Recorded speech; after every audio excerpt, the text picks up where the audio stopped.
प्यारे दोस्तों, अस्सलामु अलैकुम वरहमतुल्लाहि वबरकातुहू। प्यारे दोस्तों, मेरा नाम है नदीम और मैं अपने चैनल हाकसार नॉलेज में आपको खुशामदीद कहता हूँ। प्यारे दोस्तों, आज हम बात करेंगे पैराशूट के बारे में। प्यारे दोस्तों, पैराशूट छतरी की तरह का एक आला है जो हवा में से गुजरते हुए खिंचाव की कुव्वत से काम लेकर गिरते जिस्म की रफ्तार को कम करता है। पैराशूट ने हवाबाजी के साथ साथ तरक्की की, जिससे बहुत से एरोडायनामिक मसाइल हल हुए और आज का पैराशूट बड़ा काबिल तबार और कारगर आला शुमार किया जाता है।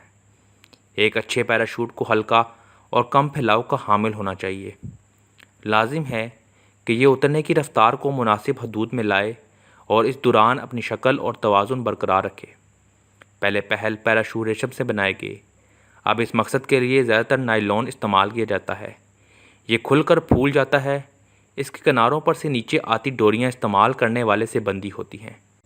जदीद पैराशूट ज़्यादातर पुरनुमा होते हैं और इस्तेमाल करने वाला इसे बड़ी सेहत के साथ कंट्रोल कर सकता है। पैराशूट में लगी बाज़ डोरियाँ खींचकर इस्तेमाल करने वाला इसमें से कुछ हवा निकाल सकता है। यूँ गिरने की रफ्तार को बदला जा सकता है। बाज़ पैराशूट दो या दो से ज़्यादा हिस्सों में तकसीम होते हैं। मुख्तलिफ़ हिस्सों की हवा में कमी बेशी से उतरने का रूप मोड़ा जा सकता है और नीचे उतरने के लिए हालात मौजूद ना हो तो हवा में अफ़कन देर तक तैरा भी जा सकता है। पैराशूट का इस्तेमाल हासिल तरबियत और महारत का मुतकाज़ी है। नामुनासिब तौर पर तय किया गया पैराशूट बवक्त ज़रूरत खुलता नहीं। अगर उतरने वाला खुद को सही तौर पर डोरियों से अलग नहीं करता तो घसीट कर ज़ख्मी होने का इम्कान मौजूद होता है। रवायती पैराशूट 5.5 मीटर फ़ी सेकंड की रफ्तार से नीचे उतरता है। रिकॉर्ड के मुताबिक पहला पैराशूट 1797 में एक फ्रांसीसी जैक्विस ने इस्तेमाल किया।